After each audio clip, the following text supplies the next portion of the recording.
to episode 3 of Beyond NRYouth. We're glad that you guys are joining us. There's an extra person here today. Yes, we are in fact joined by my wife, Savannah Morris, and so she's going to be helping us. She spoke last night. She did. She did great. Crushed it as usual. Okay, so Savannah, Zach didn't know about this to pre-warn you, and I did that on purpose. This is a segment we like to call On the Spot. Oh, good. And so we're going to put you on the spot. Oh, so we just have 2 or 3 questions for you okay. That are on the spot, and they're easy questions. So the first question is, what is your favorite worship song right now? Wait, I feel like I should answer these 4, see how well I am. You know what I'm saying? Man, I wish I would have had whiteboards. Oh, that would we could have done this up. This is called amateur podcasting. All right, ready? Hold on, let me think. We're trying worship really song right now. Right now, not ever. Right now. Do you know it? Do you know your favorite? Mm-hmm. Okay. I don't know it. Go ahead. Well, I'm actually drawing a blank on the title of the song right now. Can you sing it for us? Yes. Into the mic, please. No, it's the one. That Roy sings?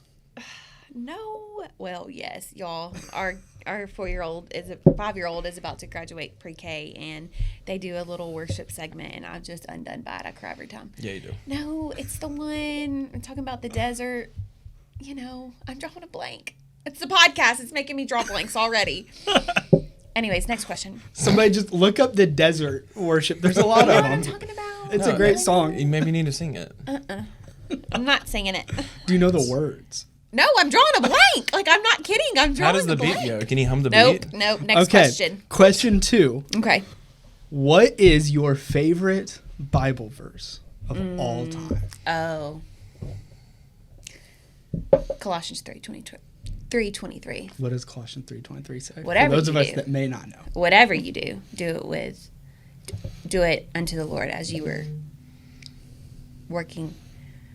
I'm losing it. It's whatever you do. Whatever you do. Do it for the Lord. That's Do it right. for the Lord. Come on. And But whatever different you do. translations is jumbling in my mind right now. But whatever you do, That's great. doesn't matter what you do it for the Lord. That's what. And then the last question. Okay.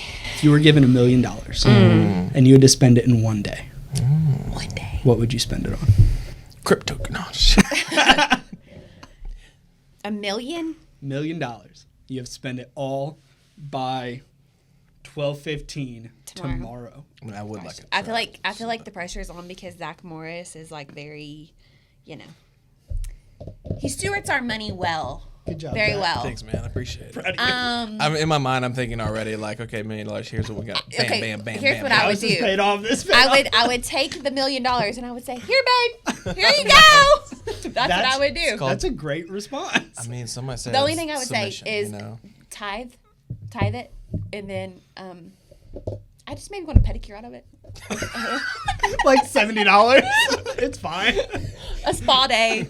Here's at $1 the million minus 70. Like, do with this what you will, please. That was fantastic. That literally would be my response. I love it. Well, that's a segment that we just made up called On the Spot. On the spot.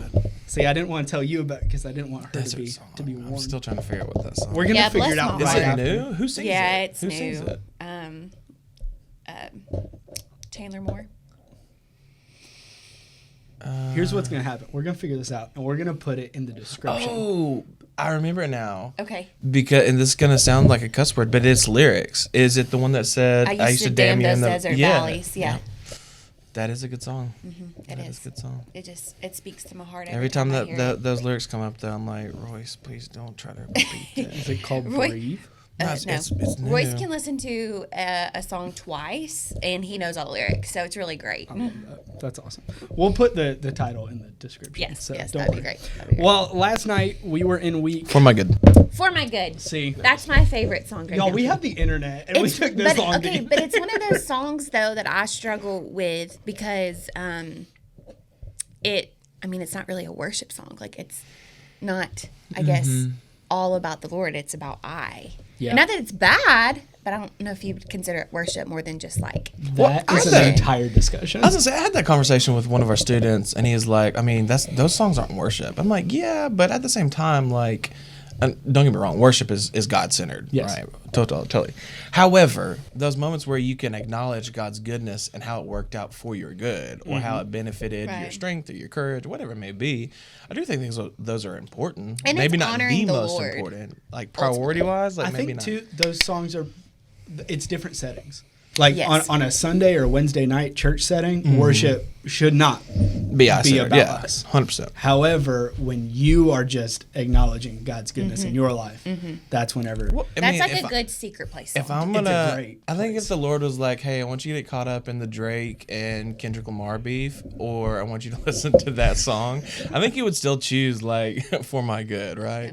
Is it He Drake should. and Kendrick? Is that It the is two? Drake and Kendrick. Okay, so see Yes. how much I know about that stuff. Well, anyway, this is just kind of how this starts if you're new to joining us. But we're going to go over a little bit of last night's message and then have a different kind of conversation at the end about it. But Savannah, you spoke last night. You did a great job. Thank you. It was awesome. Thank you. Fantastic, What? fantastic. Oh, fantastic. Easy. It was- They're it was supposed great. to hype me up. So we're in week 3 of our series Mentally I'm, where we're answering some of, if you come to NRYouth, we're answering some of your responses to Mentally I'm blank. And so last night we talked about mentally I'm depressed, and big topic. Definitely not a one of those messages you kind of breeze through, and but it's a big topic because it's something that with all of the mental health, it's something that's so prevalent just Absolutely. in the world today, especially as we're seeing between like that 12 to 18 year range. Yeah. And so you talked about that, but one thing that you talked about for those of us that may be having that question of this seems similar to what we talked about last week, you talked about how tired is different than depressed. Yes. And so that's kind of the first thing that I want us to talk about is whenever you say tired is different than depressed, what does that look like? Yeah, so we all get tired, right? In some point in life, but we all aren't depressed. And just like how y'all have started this podcast with the sermon series, we turned our issues into idols. Mental health is huge, and it should be talked about all the time. And we should, as the church, capital C church, we need to expound on that more, especially with our young people. But I also think it's thrown on, I'm depressed, I'm sad. And we talked about that with the high school girls home group last night, is everyone's depressed. You know, everyone has anxiety, but it does take away from the people who truly are suffering with depression and anxiety. It's like, no, sister, you know, you're tired because you're constantly scrolling your phone, or you're tired because you're staying up till 3 a.m. and you have to be up at 6:30. Like, truly reflecting why you're tired. Yeah. Depression is way past tired. There's so much more depth in despair in depression.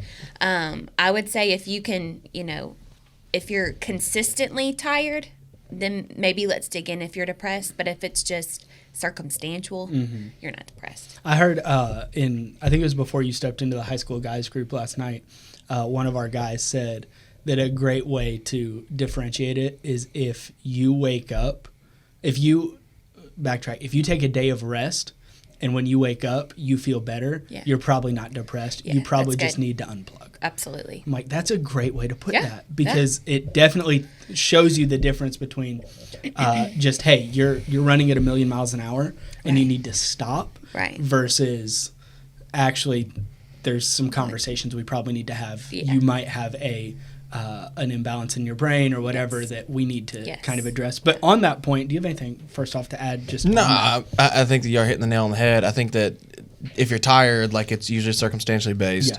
It's not chronic. It's kind of, you know, temporary. But depression's a little bit deeper. Yeah. And so if you're tired, change the surface level stuff, which is change your habits, your eating, your sleeping. But if you're depressed, it's a little deeper. Therefore, the answer must be found a little deeper than, hey, just take a nap, eat something. Yeah, So I would agree. And you made a good point, and we'll get into this kind of why you were the one that preached this last night. But you made a good point that even per person, it can be different, where some people do tend to struggle with depression, whereas like you brought up for you, you're like, I just get tired. Yeah, where I get cranky. I need to stop. yeah. And I think that's kind of the difference between guys and girls too. is a lot of, I think the statistics prove this, it's a lot of girls tend to struggle with the depression 50% more than men, whereas with guys, they struggle with tiredness. But as you talked about, next week we'll hit it, guys tend to struggle with the anxiety side of things. Yeah. Guys are a lot more forward direction and thinking about what's going to be coming at them, whereas girls, something can happen that really can put them in a state of depression. For sure. But even with that in mind, one of the points that you made was that depression is mostly spiritual. And so even we have the science to back up what depression is with, chemical imbalances and things like that. And we talked about amygdala hijacking last week. And really a lot of this has this series has caused us to have to dig in to science and to look at like some more brain things that come out with chemical imbalances and mental health and all of that. But when you say that depression is mostly spiritual, can you dig more into that for somebody that would say, well, no, like I take a pill and I'm better. Right. How does that mean that it's spiritual whenever I take the pill and I'm fine, but spiritually I'm great? Like, what does that actually look like? Yeah, so we talked about how, like, just as simple as you can put it, because you can go deep diving into different variables of depression, because there is lots of variables of depression. But basically, people that do have a chemical imbalance in their brain is they lose neurotransmitters in their brains that cause them not to be able to make serotonin, which is your happy hormone, right? And so, but if you look even deeper into that, look past it, why do you lose? Why is there a lack of neurotransmitters in your brain? Well, it's usually trauma, just a traumatic event in your life, adversity, abuse, just really hard moments that maybe a child, a young adult, teenager, whatever may have, that makes you lose neurotransmitters, which ultimately will take away that hormone. This is simplicity of it. Doctor, she's got a doctor. No, I've just researched it.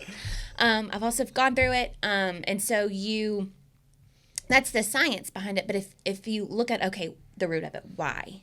The adversity, the abuse, the traumatic moment that you may have had in your brain, everything has a spiritual component to it. Yeah. And so if you look at that, we're not fighting, Ephesians 6:12, we're not fighting against flesh and blood, but we're fighting against, principalities, rulers in the unseen realm, in the spiritual realm. So why are those things happening? It's because we're not fighting against flesh and blood. So it's just an attack on your life from the enemy. It's not that you're demon possessed or, you don't love Jesus. I love Jesus and I struggle with depression. And so that would be, I guess, the spiritual component is if you can look around, everything has a spiritual component to it in some shape or form. So the attack on your life from the enemy could have started when you were young, and that led to depression. And that is the spiritual component to it. Yeah. And I think that's too where we were even talking about, anxiety tends to be ahead. Depression tends to come from more the past. Your past, yeah. When you're holding on to some things that happened in the past. Right. That's kind of where a lot of this comes from. And so your sermon in a sentence that really just summed up everything. For those of you that don't know, we try and put sermons into at least just one or two quick little bite-sized things, was that depression is the branch that comes from the root of rejection. Yes. And so obviously, as you're talking about the serotonin, you're talking about all these science things, but really it all boils back to a traumatic event from your past has brought this to this point. And for a lot of people that's rejection, that's loss, that's just grieving. Whatever, a grieving moment, whatever they feel like they're experiencing. But for a lot of us, I think that one thing that we can get stuck in the root of is being on one side or the other with that, where it's either I'm going to hold on to everything from my past because it shaped me, but then you have other people, and my wife would say I'm one of these people that stuffs everything from their past way down deep, and it's like just that's not fire and forget. Exactly. I just take it and I shove it as far down as I can. Yeah, same. But you have the people that do that, and they're like, no, I'm not gonna let my past affect me. I'm not gonna let those moments. And so whenever you're telling them, hey, there's trauma in your past that you need to unpack that's going to bring solutions to your depression, essentially. And when I say solutions, I'm not saying like, and that cures everything. Right, because it doesn't. Because it doesn't. Yeah. But when you're saying that, what would you say to those people? It's like, well, I didn't have a traumatic past. I didn't have a moment like that led me to I'm actually feeling depression. Yeah, no, that's good. We actually talked about this in the home group last night with the girls, just because, we've been working with youth for 11 years, and we always say, like, what is a big deal to a teenager is a big deal. Yeah, it's like all relative. It's all relative. It's all subjective. So, like, what we see as adults may not be a big deal to a 13 or 14-year-old. It could be a really big deal. So you take a 5 or 6-year-old child, and something happens to them, and to an adult, it may not have been a big deal, but to their little brains, it was traumatic, and it was big. And there was maybe rejection or a loss to that moment when maybe it didn't seem like a big deal. And I think that's where people get stuck. Let me give you an example really quick, because I know we got more questions and stuff. Like, for example, Royce, he's 5, he's our kid, he's our oldest one. He, the other day, he was kind of like gloomy after school and stuff like that. And so we were kind of, poking and prodding and trying to figure out where it's coming from. And it turned out there was a couple kids that didn't want to play with him on the playground, which as a parent, I'm like, I'm going to go fight these kids. Like, I'm going to go take them out. Like, I'm going to let them know that this isn't okay. But even as a 5-year-old, if you have some people that didn't want to play with you, like as adults, we look at that and like, oh, just find somebody else. Like, do something different. Like but for a 5-year-old, like that's huge. And so for like trauma, as you would classify it, like you got to remember that the hardest thing you've ever had to face is the hardest thing you've ever had to face up to that point. And so it is true. It's like, man, traumatic experiences, they may look different and they may look like they have different levels, but experientially, like it's all relative. And That's so, good. Yeah. Yeah, and I think too, like even what you're talking about, the older you get and the more you have to dig into that, you could be on that side saying, well, I never experienced trauma.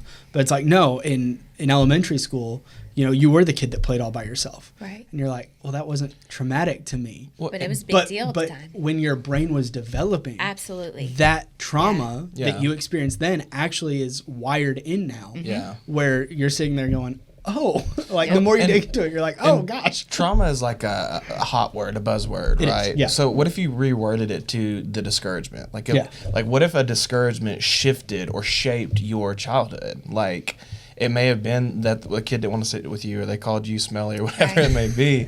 Like, if there's a discouragement that tries to shift or mold or shape your childhood, maybe it wasn't traumatic, but even that like if you look at the story of Elijah, like the discouragement that came was enough to really kind of put him in a mental state of spiral. Yeah, well, and that's, you're bringing that up, and one thing that we like to do, obviously, is we're not just going to give our opinion on things, but we're going to bring the Bible into it.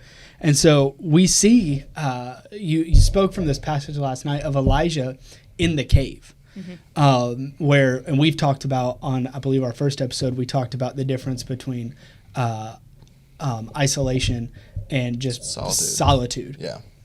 And having a moment where you're saying, hey, I'm getting away because it's good for me, and where you're saying I'm pulling away from everyone. And so we've been talking about the story of Elijah over the past few weeks, and this is the moment where we really talk about Elijah isolated himself. He did. Elijah got away. Yeah. Not because he was like, this is good for me. It was more just, I'm going to get away because I can't take this anymore. Right. It was a defense mechanism. Exactly. Yeah. And so in the story of Elijah, you talked about like one of the moments where we really see in the Bible depression. And I think for a lot of people, they say, well, depression, if you're depressed, you just need to trust in God more. Or if you're depressed, then you just need to read the Bible and you need to pray out of You it. need to worship more. Yeah, all those moments. And like, if you've ever been told that, I'm sorry. Like, I'm sorry. Which those are good, like, and those are are great applicable things to do. 1,000%. But well, and we'll get to that here in just a second. That there's a point where that has to happen. 100%. However, we also see Elijah where he's saying in this 1 Kings 19 at the end of verse, where am I? I'm in verse 4. Where he says, I've had enough, Lord. Take my life. I'm no better than my ancestors. And then he lay down under the bush and he fell asleep. And for Elijah, you've got to think in that moment he falls asleep and his hope is, I'm not going to wake up. Yeah. His hope is this is it. I'm going to go to sleep under this tree and somebody's going to find me and that's the end of it. Right. I'm just done. God's going to take me and we're done here. But then we see an angel show up. and an angel. Actually, you and I were talking about this. That people a lot of times, and we've even said it. Yes. Recently. Maybe even on this podcast. Maybe even on this podcast, that the angel told Elijah to take a nap and eat. The angel actually never told Elijah to take a nap. Elijah did that on his own. Mm-hmm. And then the angel actually looked at him and said, "Hey, why don't you eat something? Like, drink some let's water. drink some water. Let's not have the coffee all the time that makes us jittery and we can't sleep." Or the Celsius. Or the Celsius. Hey, Celsius is banned in the NCAA now. As it should be. Hold it. Send a dude to the hospital. Anyway, keep going. I've got one in my fridge. Of course you do. But so it goes through all of that. But then, so if you want to see a biblical model, is a bad way to put it, but a biblical model of how to deal with depression, Elijah is a way to look at that. Absolutely. But then I want to kind of get to this point where the angel looks at Elijah and he says these two words. He says, "Get up." And then he gives him more Right. direction. And so it's not as simple as just like, hey, while you're laying there and wallowing in self-pity, have some food like you probably should eat. Yeah. Here, have a cup of water. No, he says, hey, get up. Right. Like, get yourself together. Go eat. And so for those that may be struggling with this and they see an angel come in and have this moment with Elijah where it's, hey, get up. That I've never personally been to a place where I've struggled with depression, so I'm truly asking this question more from a perspective of I wouldn't know. Oh gosh. Is that a response that you want to hear? Absolutely not. Like if you were truly in depression, if Zach Morris came in and told me, "Get up, get over it, come on, let's go," I'd be like, "You insensitive little jerk." I may have done that. So. However, I will say, like, obviously, you know, we've talked about, I think you'll even talk about the podcast, like the angel of the Lord was probably Jesus. Yeah. Like some scholars believe when it's the angel of the Lord that it's Jesus. And when you have people in your life that tell you to get up, let's go, let's do something about this, it's out of love. Yeah. And so immediately when you said that, I'm like, that's out of love. It's not out of condemnation, or it's not out of like, oh my gosh, you're awful, get up and do something better than this. It's more of like, get up, you got this. I'm not letting you lay here and do this. Like, let's go. And so I would encourage you, if you are struggling with depression, and then that's something that you deal with, have people that do tell you to get up, no matter how hard you or how much you don't want to hear it.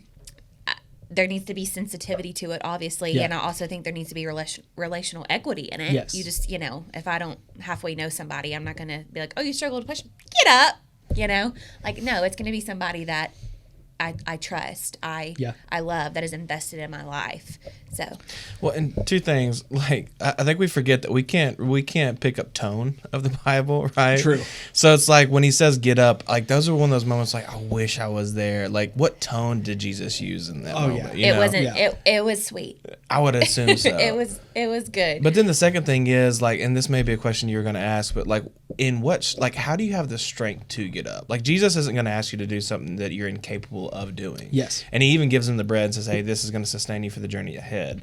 But like for you in your stage of depression, like when you thought about getting up, like how did you find the strength? Where did you find the strength to be able to actually get up? Because I mean, you're going to give a churchy Bible answer. The joy of the Lord is my strength, right? But like for you, like what did it look like? Where did that strength come from to get back up? Gosh, I mean, as a mom now, and when depression tries to rear its ugly head, it's my kids. Like, it's like, I can't stay here. I got to keep going. I got to move on. But before kids, it was, I mean, I talked about it last night. It's just this, it's like when all seems dark, when all seems lost, when all seems hopeless. It's just like, I love Jesus. And if you love Jesus and you struggle with depression, there's always just this little glimmer, this little spark of like, it's got to get better. There's a little bitty tiny smidge of hope, and it's just like if you just lay there and you think I don't have any more left in me, but it's just that little, you know, glimmer of hope that we got to keep doing this. We got to get up again. It may take you a couple days, you know. It may take some whining and complaining, but eventually you do get up. And Elijah whined and complained as he got up. Yeah. He That's did. the other Yeah. thing. He did. Like, he's like, all right, well. Well, and then as we continue looking through that, even the story of Elijah, after he got up, that was when he had like his moment with Jesus, where it says that God met him and he stepped out of the cave. Like, he didn't get up and everything was perfect. Nope. He got up, and then after he did what he could do in his own strength, which all he could do was get up, that's when God's like, okay, now you and I are about to have a moment. Right. And we're going to meet. And he was still depressed. And but 40 days. 40 days, you talked about it yesterday. Yeah. 40 days of walking, getting to Mount Sinai. Right. And 40 days means full testing. Yeah. Yeah. So we've talked about what it looks like to kind of walk through this, but I want to kind of shift a little bit. So for those that were here last night, they heard you tell your story of dealing with depression for the time period that you were really dealing with it. Right. And you and Zach were married at that point. And so, Zach, you made a comment that maybe you weren't the best in that moment of walking and leading Savannah through that. This may come as a shock. I am not the most empathetic or sympathetic. I don't know the difference, but I don't think I have either one of them. Well, if you see Zach right now, he's wearing a Heritage coach's shirt because his sweet spot is coaching offensive linemen to just hit the guy in front of him. Yeah, like hit him as hard as you can. If you're going to make a mistake 100 miles an hour. We've literally said that. Anyway. So all that to say. So Savannah, and I don't want to rob her of kind of explaining, but it was about, 3 years you were struggling with depression? 2 years you were struggling with depression-ish? I mean, really, really, really hardcore from October 2016 to April 2017. So really just a few months. I can't math well, but... The healing Something was a like couple 6 years. The healing... But the depression stage was a few months. Yeah. Well, and here's what I would say. In those few months, like, we had bought our home in Orlinda, and our mortgage was $715, which sounds fantastic. Awesome. Now. However, I was part-time at the church. I was working nights at Cracker Barrel as the maintenance guy. I had a window cleaning business. Like, I had all these things going, and so I'm trying to make sure, like, Savannah's needs are met, or, like, practical, physical needs were met. Because I've been told, hey, as a husband, your priority is making sure the physical needs are met, the bills are paid, the roof over the head. So I'm checking all these boxes, and I'm working hard to do so, but I'm not checking after her soul. Like, I'm not, because we talked about that in the New Testament scripture. Hey, we hope that you prosper as your soul prospers. Yeah. Like, as a husband, I was doing great prospering the financial side of things, making sure those things were, good, but I neglected really digging in with her soul aspect of it.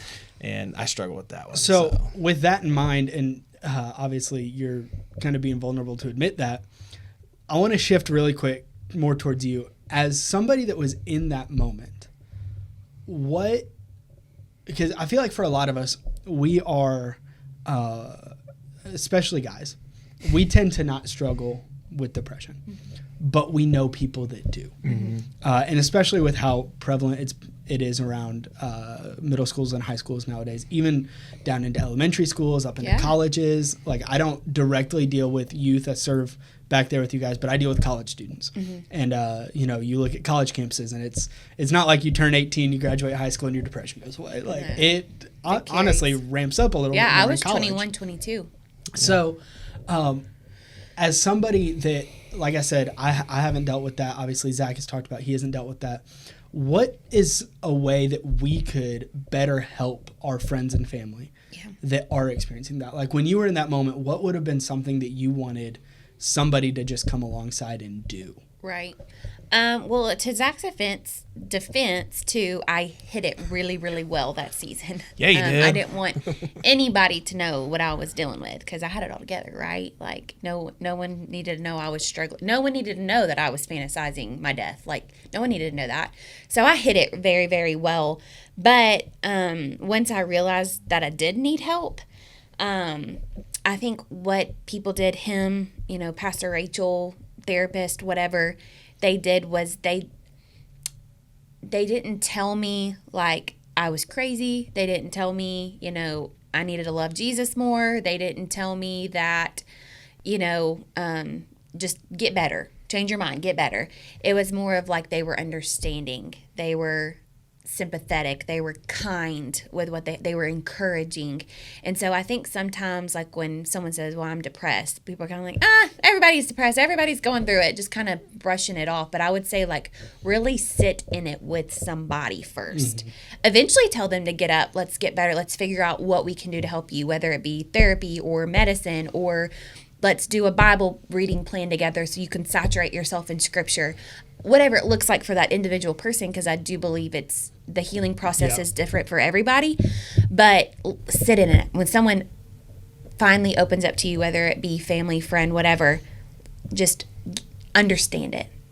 Yeah. Kind of let them just talk. Let them share their feelings without trying to fix it would be the biggest thing. And I think for a lot of us, like, I don't want to, like you're talking about, you were really good at taking care of the physical needs and bringing in the money and doing all that. I think that's something that we were kind of trained to do. And this isn't a moment where it's like bash on parents, but like we talked about, mental health has not been a conversation until fairly recently, where it's kind of ramped up. And so I feel like for like what we were brought up in, especially as the guys, it was put your head down, put your nose to the ground. So you made the comment last night, how many have heard life's hard, get a helmet? Heard it. So I think for us, we don't know what we don't know. Yeah. And so that's where we have to have those moments of like, hey, what do you need from me? But from your perspective, like what's something, as someone that's walked with a loved one through moments of depression, like speak to those people that are not walking through it themselves, but walking someone through it. Like, what do you think is, hey, do this? Not that it's going to fix it, but if you do this, this is the best way to help. Well, and I think you hit it, like, especially as guys, like, our mode of operation is, how can I fix things? How can I make things correct? And a lot of times you got to remember, like, I cannot fix her soul. Like, I cannot fix her. Like, that's God's job. That's not my job. I'm a terrible savior. Like, terrible. And so, I think a lot of times what I've come to the realization of is I may not have done a great job in 2016, 2017, but even, she'll have moments where like life's getting difficult and strenuous. And so for me, it's like, okay, I may not be able to fix her soul. Like, I want to pray with her. I want to, lead her and guide her. Absolutely. But for me, it's like, okay, maybe that means I do more dishes. Maybe that means I wash the clothes without having an ink pen in the pants, just like that's the worst. Because we talked about like getting up is a huge feat and it seems small. So it's like for me, as I'm watching someone go through it, I want to encourage spiritually, hold hands, pray, all the things. But then practically speaking, it's like, what's some things on their plate that I can alleviate so that it doesn't seem like it's so daunting and tasking. And it doesn't have to be for years. It's just for that stint where depression, it seems like it's really rearing up. Like I'll do my best efforts to stay up a little later. Like even, she had a lot going on this past week with the boys and with baseball and with preaching. And so I think it was like Tuesday night, Monday night. Anyway, we got done working out, came home, and I washed laundry, did some dishes and whatnot, and I didn't do that. I don't let him usually touch the laundry. Yeah, but I was trying, and I think that for someone that's walking through it with them, it's giving grace and giving patience. And it's such a delicate balance because you don't want to just let them marinate and stew in it. But I know, like, moments where Savannah is going through a little bit of depression, she's quick to acknowledge it now. Like, she's quick to see it. Like, I'm not doing well. And so I don't have to beat her over the head with it. Like, all I'm here to do is say, okay, like, let's, you can't stand this, but I'm like, let's make a list. Like, let's make a list. And I'm going to help with that list. Like, I'm going to be a little bit selfless here. And I'd like to go play in HL 24. But maybe my job as the leader, as someone that's walking through it with you, is to do the dishes or to do something simple. Well, and two, like, I want to make sure that two, we're addressing that in that moment. That's not you neglecting yourself either. But you're being the leader. You're doing what you need to do. But then for you, you're having to find your time a little bit differently. So maybe you do need that time. We've talked before just in conversation about how we tend to decompress the same way by just sitting down playing a video game or whatever. So you find that moment just in a different time. It's like, hey, while this needs done, I'm probably not just going to leave it and go do what I need to do. I'll take care of this. But once this is done, like, I still have to take care of myself too. For sure. That way you guys aren't both in a situation where you're tired, you're exhausted, you're cranky, she's feeling depressed, and it's like nothing is getting done. And I will interject here, like, this isn't just for marriage. Yeah, that's what I was going to say. like if you have a family or you have a friend, like, and you're close enough to them where they're obviously vulnerable with you, like, hey, I'm struggling in this area, like, how can you serve them at school? How can you serve them on your sports team? How can you serve your mom or dad when you see that kind of rearing its ugly? Like, just being there and figuring out how to help, being selfless. I think that's selfishness is rampant right now. It's checking your circle. Like, you gotta have the pull up friends, and you also gotta have the ones where you can reach up and have them pull you up as well. Exactly. And like, I even think about, like, Savannah's got, me obviously as a spouse, but she's got like mom group that she'll text. She can text Sydney. She can text Ashley. She's got friend groups, and so, like, if you're not married, which I would say probably the majority of y'all watching probably aren't. But if you're not married, that doesn't negate everything we're talking about. You got to have that community, which is why we value church. Like, we don't just go to church to hang out with people. Like, we do life with people. And so that's the reason why we tell you, there's too many great local churches. Obviously, we're biased to Northridge, but there's too many great local churches not to get plugged in. Why? Because obviously you want to serve God, love God, but you want to be able to get connected with people that can pour in and encourage and help you in those seasons. Because the thing, too, is, like, we have the saying, this too shall pass. Like, it's not going to last for eternity. But in that time where it seems like it's daunting, like, who are the people that you can pour into? Like, as a Christian, I should be able to look around and be like, man, they need some help. They need some encouragement, uplifting. Like, that's my job, is to go and encourage. But then, too, like, when you need it, like, who do you have? That would be my question. And I want to interject here, too, because last night during altar, the Holy Spirit kind of shifted me to go this way. But, like, how are you treating people? Because we talked about how, the depression is just a branch off the root of rejection, usually, or, there's a heavy loss, whether it be death or, a friendship lost or whatever. How are you treating people? And so if you are bullying people in middle school, if you're picking on a kid, your sophomore year football team, I don't know, like, that could be the trauma moment in their life where they truly feel rejected, and that root of rejection that digs deep in their heart, and then it manifests itself, later on down the road in depression. And it's just you don't want to add to their storm, or you don't want to be the last thing that starts the tornado of depression. I like to say it as a tornado. Like, you may be laying there depressed, but it's a tornado in your life.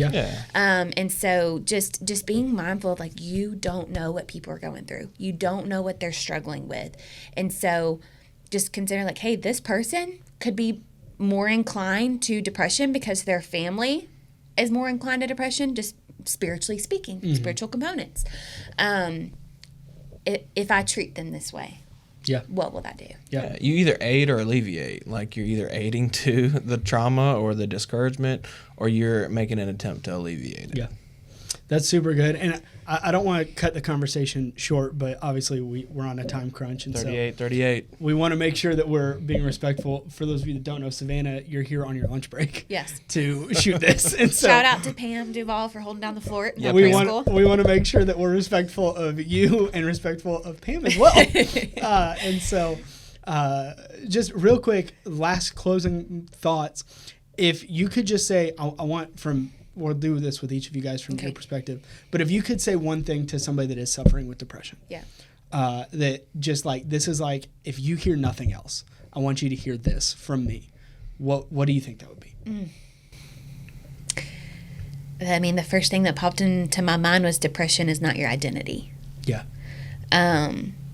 It's maybe you're suffering, but it's not who you are. Like, I am Savannah who struggles with depression, but I'm not depressed Savannah.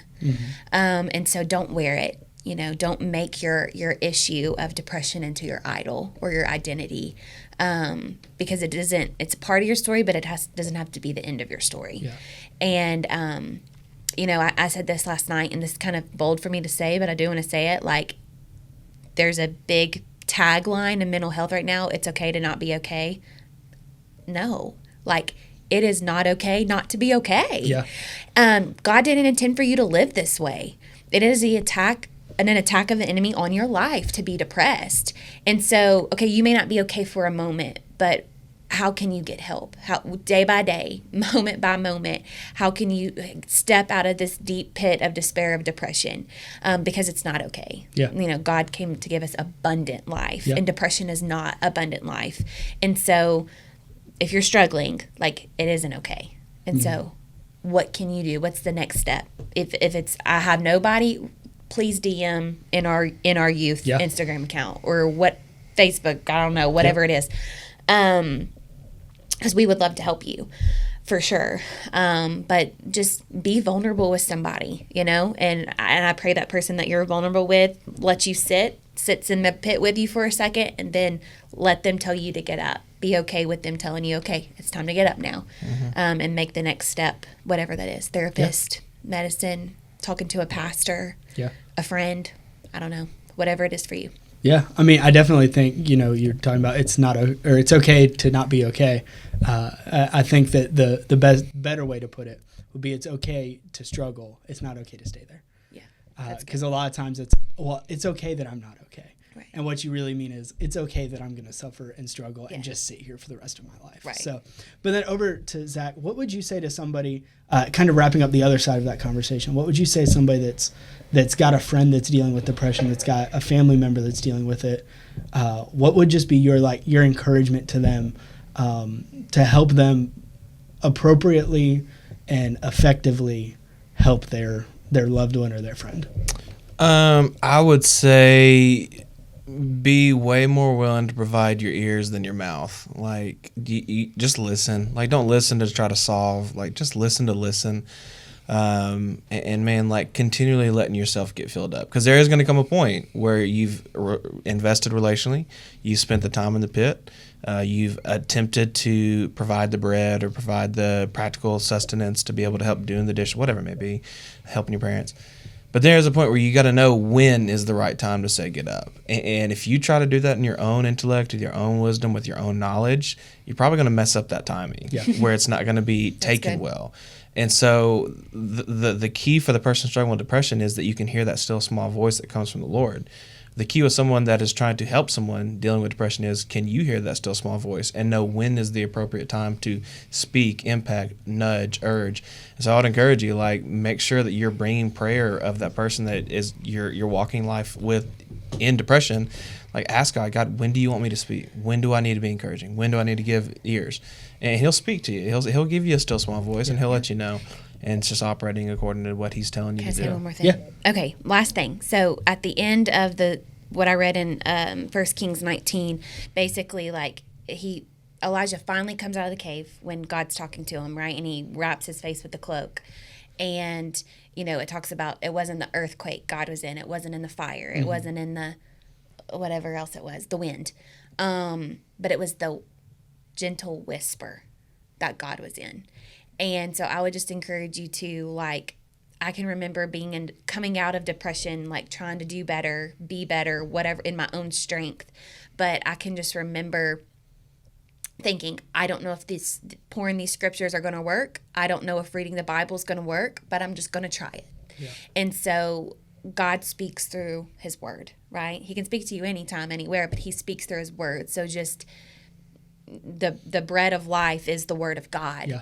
And so that bread that Elijah may be taking was physical, but devour the word. Just read it, no matter if you don't think it's going to work or you don't feel like it, or like I even talked about last night, just if you have to, just lay your head on the Bible for a few days. Like, you may not even read but lay your head on the Bible, because the word of God changes it. Yeah. People may not agree with me in that if they're in a deep, dark depression, but I came out of it. And I know that the word of God changes it for you. Yeah. And if you're watching this and you don't have a Bible, obviously you got your phones and stuff like that. But if you need a Bible, please DM us. We would absolutely love to place a free Bible in your hand. It is probably one of the most honoring things that we can do. We'll mail it if we have to. Yeah, absolutely. Like, we'll do whatever. So, well, as we wrap up, I just want to say thank you guys. Obviously, Zach, you're on this whole time, so great job. Thanks, man. But thank you, Savannah, for joining us. I think that you brought a lot of perspective that I don't think we would have been able to in having that conversation. We would have been grasping at a lot of straws. But I think it's better to be able to ask somebody that has suffered with deep depression, still has moments where they do see that kind of pop up in their life, and just walking through, like, what does that look like? And so obviously it's been a deep conversation. A little bit deeper than we've had the first 2 episodes.